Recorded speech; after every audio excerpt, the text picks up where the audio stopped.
Hello students. आज के video का हमारा टॉपिक है electric field due to volume charge non conducting sphere.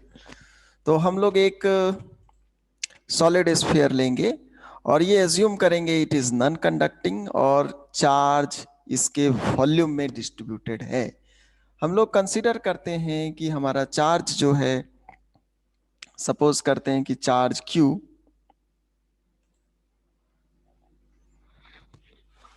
हम लोग कंसीडर करते हैं कि इस पूरे स्फीयर के वॉल्यूम में चार्ज डिस्ट्रीब्यूटेड है और वो total charge capital Q distributed है।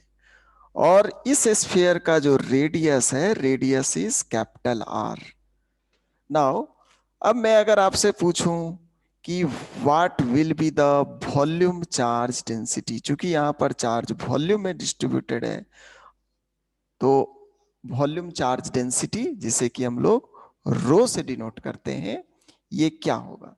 तो आप बोलोगे सर टोटल चार्ज को अगर आप टोटल वॉल्यूम से डिवाइड कर देते हैं then you will get rho, that is volume charge density. तो total charge since it is Q और volume, if radius is R, then you can easily say that volume of this solid sphere will be 4/3 pi R cube. ये इसका total volume होगा। अगर इसे आप put कर देते हैं that is 4/3 pi R cube, then this will be the rho. ये है हमारा वॉल्यूम चार्ज डेंसिटी।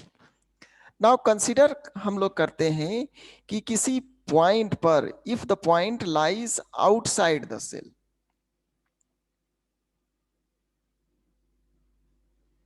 हम लोग कंसीडर कर रहे हैं कि हमारा जो पॉइंट है, this point lies at here. यहां पर केस फर्स्ट हम लोग फाइंड करेंगे। Case first, electric field outside the sphere means point P, ये जो पॉइंट आप देख पा रहे हैं P lies outside the sphere. तो ऑब्वियसली अगर ये पॉइंट हमारा यहां से स्मॉल r डिस्टेंस पर है, तो आप देख सकते हैं small r is greater than capital R है।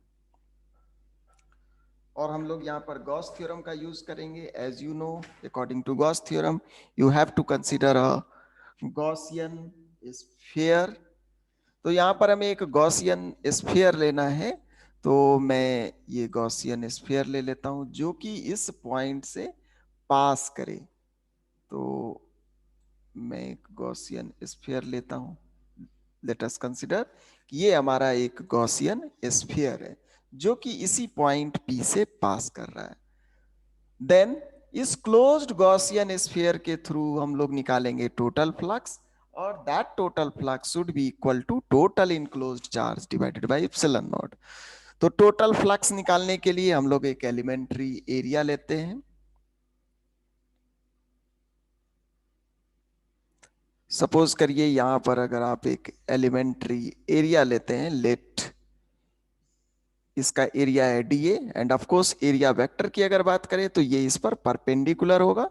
और इस पॉइंट पर अगर मैं पूछूं इलेक्ट्रिक फील्ड किधर होगा, तो ऑफ कोर्स इलेक्ट्रिक फील्ड का जो डायरेक्शन होगा that will be radially outward. मतलब इलेक्ट्रिक फील्ड और एरिया वेक्टर के बीच जो एंगल बनेगा theta must be 0।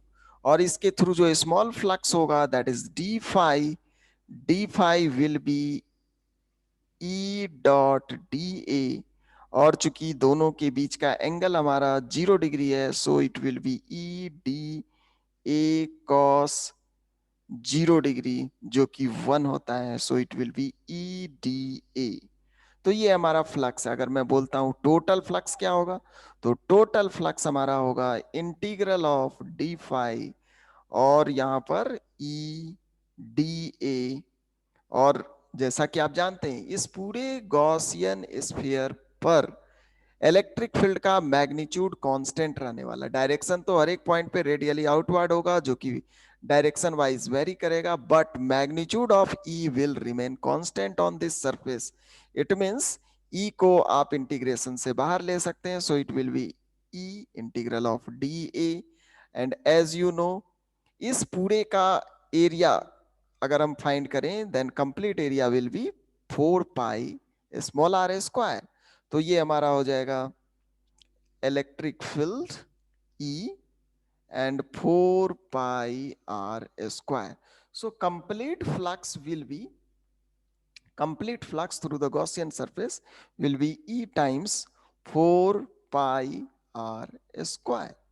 Now according to Gauss theorem, अगर हम लोग अप्लाई कर दें, apply Gauss theorem, तो Gauss theorem says that total flux should be equal to total enclosed charge। और जैसा कि आप जान रहे हैं, इस स्फीयर के अंदर में, ये जो हमारा गॉसियन स्फीयर है, उस स्फीयर के अंदर में हमारा ये सॉलिड स्फीयर है, और उसके वॉल्यूम में टोटल क्यू चार्ज हम लोगों ने डिस्ट्रीब्यूट किया है, then definitely total charge will be Q divided by epsilon not.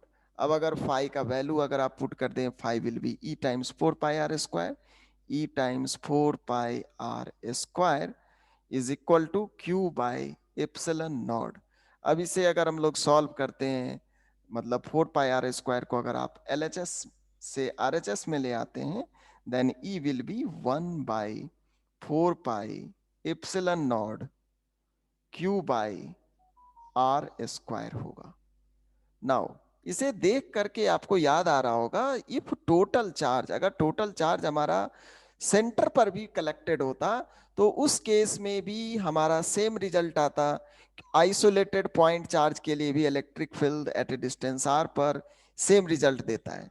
मतलब इसमें आप कंसीडर कर सकते हैं कि फॉर आउटसाइड पॉइंट, ये टोटल चार्ज इसके सेंटर पर कंसंट्रेटेड है, और आउटसाइड पॉइंट के लिए वो आइसोलेटेड चार्ज की तरह ही बिहेव करेगा। तो ये हो गया हमारा केस फर्स्ट। आप चाहे तो Q को रो के टर्म्स में भी पुट कर सकते हैं। उसके लिए आप इक्वेशन फर्स्ट का अगर यूज करें, तब आप बोल सकते हैं capital Q will be rho times 4 pi capital R Q divided by 3। तो आप Q को अगर रो के टर्म में एक्सप्रेस करना चाहते हैं, तो इसी को आप लेटिट इक्वेशन सेकेंड से कैपिटल Q का वैल्यू इसमें पुट कर देंगे। After solving you will get E in terms of rho. So let us calculate कि ये क्या आता है। So electric field is 1 by 4 pi epsilon naught, Q के जगह पे जैसा कि हम लोग देख रहे हैं, rho times 4 pi capital R Q divided by 3 put करना है, और R स्क्वायर पुट करना है। तो Q के जगह पे हम लोगों ने इक्वेशन सेकंड का यूज करके पुट कर दिया Q का वैल्यू, और नीचे में R स्क्वायर था, तो R स्क्वायर से हम लोगों ने डिवाइड कर दिया। अब यहाँ पर देख रहे हैं कि 4 पाई से 4 पाई कैंसल हो जाएगा, और फाइनली आपको जो मिलेगा वो होगा rho capital R Q divided by 3R square. तो इलेक्ट्रिक फील्ड हमारा दो फॉर्मेट में निकला, एक इन टर्म्स ऑफ Q निकला, और दूसरा इन टर्म्स ऑफ रो निकला। तो रो के टर्म में है रो R Q divided by 3 small r square. तो ये आप ध्यान रखेंगे, ये हमारा फाइनल इलेक्ट्रिक फील्ड हो गया। This one is in terms of Q, और ये हमारा in terms of rho. Now अब हम लोग केस 2 लेंगे। केस 2 में अगर हमारा पॉइंट सरफेस पर लाई करे, तो सरफेस पर अगर लाई करेगा, तो अब आपका जो गॉसियन स्फीयर होगा वो ओरिजिनल स्फीयर को टच करते हुए जाएगा, और उस केस में जो टोटल इनक्लोज चार्ज होंगे वो भी कैपिटल Q होंगे, और जो हमारा फ्लक्स होगा वो E times 4 pi capital R square होगा। मतलब जहां जहां आपको स्मॉल r दिख रहा है, जब उसके जगह पर आप कैपिटल R पुट कर देंगे, then you will get electric field at surface. तो आपको इसके लिए कुछ ज्यादा चेंज नहीं लाना है। आपको स्मॉल r जहां पर भी दिख रहा है वहां पर कैपिटल R के लिए कैलकुलेट करेंगे, you will get the same result. तो ये मैं आपके लिए केस 2 छोड़ता हूं। केस 2 में आपको जस्ट पुट करना है, केस 2 में small R is equal to capital R. तो जब इस रिजल्ट में आप पुट कर देंगे तो आप देख सकते हैं कि यहाँ पर ये जो फर्स्ट टर्म है यहाँ पे Q by capital R square हो जाएगा, और यहाँ पर जब स्मॉल आर के जगह पर कैपिटल आर आप पुट कर देंगे तो ये हो जाएगा कैपिटल आर स्क्वायर, जो कि आर क्यू से कैपिटल आर स्क्वायर कट जाएगा, दैट इज एक आर बचेगा रो आर बाई 3 इप्सिलॉन नॉट। तो इस केस में जो आपको रिजल्ट मिलने वाला है वो कुछ इस तरह का मिलने वाला है, electric field is equal to 1/4 pi epsilon naught capital Q by R square, और अगर रो की टर्म में बात करें then it will be rho R by 3 epsilon not.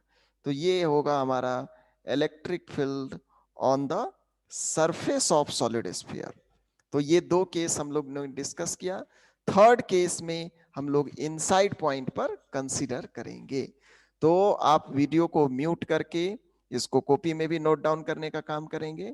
मैं नेक्स्ट केस थर्ड पर प्रोसीड करता हूं, आप वीडियो को म्यूट करके या स्क्रीनशॉट ले करके इसे नोट कर लेंगे। नाउ केस थर्ड में जब हमारा पॉइंट लाई करे इनसाइड द सेल, तो मैं इसे पहले तो एक ये हो गया हमारा नॉन कंडक्टिंग सॉलिड स्फीयर जिसके अंदर में चार्ज डिस्ट्रीब्यूटेड है, वॉल्यूम में चार्ज डिस्ट्रीब्यूटेड है। सपोज करिए आपको फाइंड करना है electric field at this point, इस पॉइंट पर इलेक्ट्रिक फील्ड फाइंड आउट करना है, और ये इसका है सेंटर ओ। तो आपको क्या करना है, आपको कंसीडर करना है एक गॉसियन स्फीयर जो कि उस पॉइंट से पास करे, और ऑफ कोर्स वो कॉन्सेंट्रिक भी होगा। तो ये रहा हमारा गॉसियन स्फीयर, और इसका सेंटर भी वही है जो कि हमारे ओरिजिनल स्फीयर का है। नाउ अगेन हम लोग वही काम करेंगे, टोटल फ्लक्स फाइंड करेंगे through this Gaussian sphere.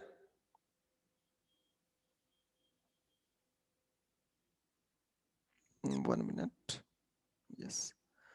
Now ये हमारा जो गॉसियन स्फीयर है, इस गॉसियन स्फीयर के थ्रू टोटल फ्लक्स फाइंड करना है। तो उसके लिए सबसे पहले हम लोग एक एलिमेंट्री एरिया लेंगे।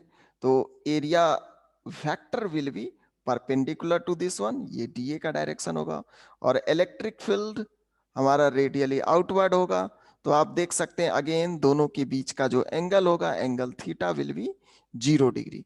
और इस स्मॉल एलिमेंट्री एरिया के थ्रू अगर आप फ्लक्स की बात करते हैं तो अगेन जैसे प्रीवियस केस में हम लोगों ने फाइंड किया था, this will be E dot d A, और चूंकि एंगल 0 डिग्री है so it will be E d A cos 0 degree, जो कि 1 होता है। सो फाइनली आपको स्मॉल एलिमेंट्री एरिया के थ्रू जो फ्लक्स मिलेगा वो होगा ई डी ए। नाउ अगर कंप्लीट फ्लक्स फाइंड करना हो तब आप इसी को इंटीग्रल ऑफ डी फाई करेंगे, और दिस विल बी ई हमारा कांस्टेंट के फॉर्म में बाहर निकल जाएगा ईडीए। और इस पूरे गॉसियन सरफेस के थ्रू अगर टोटल एरिया फाइंड करना हो, अगर इसका रेडियस है स्मॉल आर तो इसका एरिया होगा 4 पाई आर स्क्वायर। तो ये हमारा वैल्यू होगा ई टाइम्स 4 पाई आर स्क्वायर। तो ये रिजल्ट पहले की तरह ही सेम है जो कि हम लोगों ने आउटसाइड पॉइंट के लिए फाइंड किया था। दोनों में डिफरेंस क्या था, केस थर्ड में हमारा जो पॉइंट है कैप स्मॉल आर वो अंदर में लाई कर रहा है, that is small R is less than capital R, और प्रीवियस केस में स्मॉल आर हमारा ग्रेटर था, दैट्स वाई हमारा गॉसियन स्फीयर जो था वो बाहर में लाई कर रहा था। नाउ अब अगर आप गॉस थ्योरम अप्लाई करते हैं, नाउ अगर गॉस थ्योरम आप अप्लाई करते हैं then you need total enclosed charge. तो टोटल इनक्लोज चार्ज हम लोग फाइंड कर लें क्यू इनक्लोज्ड। क्यू इनक्लोज्ड, तो क्यू इनक्लोज क्या होगा, इस गॉसियन सरफेस के अंदर का इनक्लोज्ड चार्ज। तो पहले तो हमें पता होना चाहिए कि इसका वॉल्यूम क्या होगा। तो volume, you know the volume of a sphere will be 4/3 pi R cube, और इस यूनिट, इसके अंदर जो यूनिट वॉल्यूम है उसमें कितना चार्ज है, तो उसके लिए हम लोगों ने एक टर्म लिया है रो।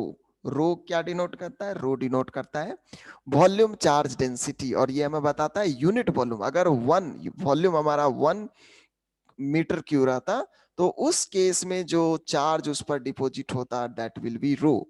तो रो हमें यूनिट वॉल्यूम का चार्ज बताता है, और हमें सपोज करिए भी वॉल्यूम का चार्ज फाइंड करना है, तो जस्ट यूनिटरी मेथड को अप्लाई करके आप फाइंड कर सकते हैं। और ये हमारा भी वॉल्यूम क्या है? तो भी वॉल्यूम है ये जो गॉसियन स्फीयर आपको दिख रहा है, इस स्फीयर के का वॉल्यूम। तो उस स्फीयर का वॉल्यूम होगा 4/3 पाई, और उसका रेडियस चूंकि स्मॉल आर है तो 4/3 पाई आर क्यू। ये होगा हमारा total enclosed charge. Equation wise previously हम लोगों ने 1 2 ले चुके हैं, इसलिए इसे इक्वेशन थर्ड करते हैं और इसे हम लोग इक्वेशन फोर्थ करते हैं। अब नाउ अगर अप्लाई करते हैं, अप्लाई गॉस थ्योरम, तो गॉस थ्योरम अगर आप अप्लाई करेंगे then you can say total flux is equal to Q enclosed divided by epsilon not.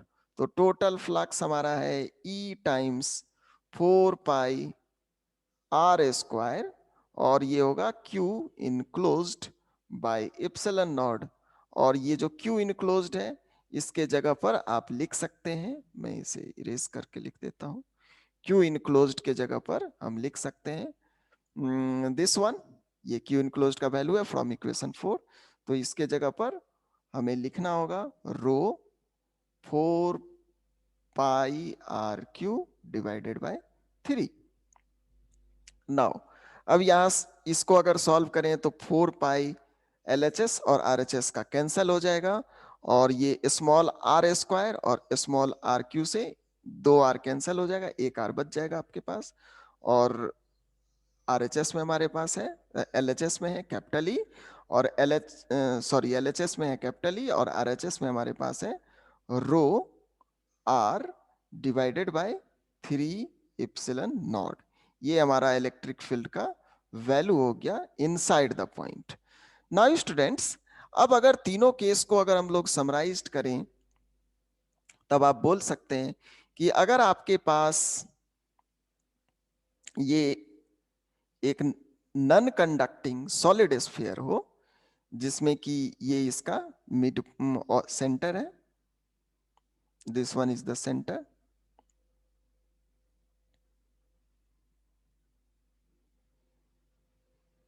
एक मिनट,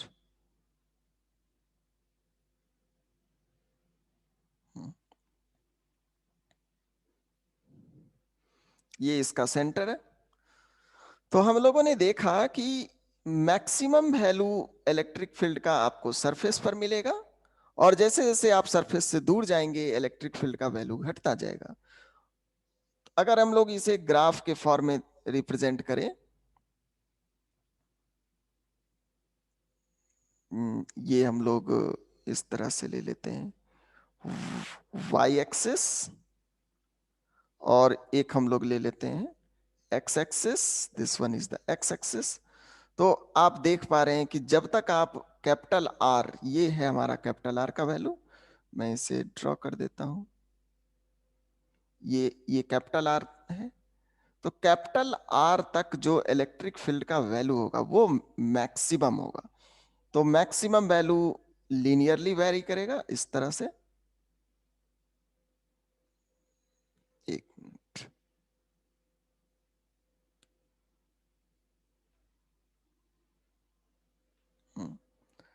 तो रेडियस आर तक ये मैक्सिमम वैल्यू करेगा, और उसके बाद वो डिक्रीज करने लगेगा इस तरह से, और कभी भी ये इसे टच नहीं करेगा, ये डिक्रीज करेगा बट ये कभी जीरो नहीं होगा।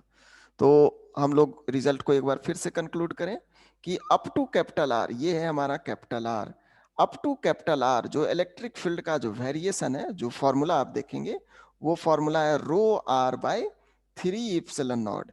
It says that electric field is directly proportional to r, और ऑफ कोर्स इस लाइन का जो स्लोप होगा वो स्लोप m होगा रो बाय 3 एप्सिलॉन नॉट। और ये डायरेक्टली प्रोपोर्शनल टू आर है, मतलब आपको एक स्ट्रेट लाइन मिलेगा। और जब आप इसके सरफेस पर पहुंच जाएंगे, कैपिटल आर पर पहुंच जाएंगे, तब आपको मैक्सिमम वैल्यू मिलेगा। और वो ई मैक्स, यहां पर जो मैक्सिमम वैल्यू हमारा होगा ई मैक्स, वो होगा 1/4 pi epsilon naught capital Q by capital R square, ये इसका मैक्सिमम वैल्यू होगा। और जैसे ही आप आर से आगे बढ़ना स्टार्ट करते हैं, तब जो हमारा इलेक्ट्रिक फील्ड वेरी करेगा वो inversely proportional to square of distance के फॉर्म में वेरी करेगा। वो ये है, और इसका एग्जैक्ट अगर मैं फॉर्मूला में लिखूं तो 1/4 pi epsilon naught capital Q by R square. तो ये हमारा कब वैल्यूड है, when small R is greater than capital R.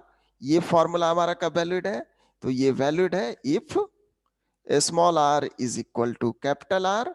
और ये जो फॉर्मूला हमारा है दिस वन, ये फॉर्मूला कब वैलिड है, तो this one is valid for small R less than capital R. तो होप तीनों केस आप समझ चुके होंगे। और अगर समझने में फिर से कोई दिक्कत होगी तो वीडियो को एक बार फिर से देख लें, और उसके बाद भी अगर कोई कंफ्यूजन रह जाता है तो आप मुझे कमेंट करें। Okay, thank you students.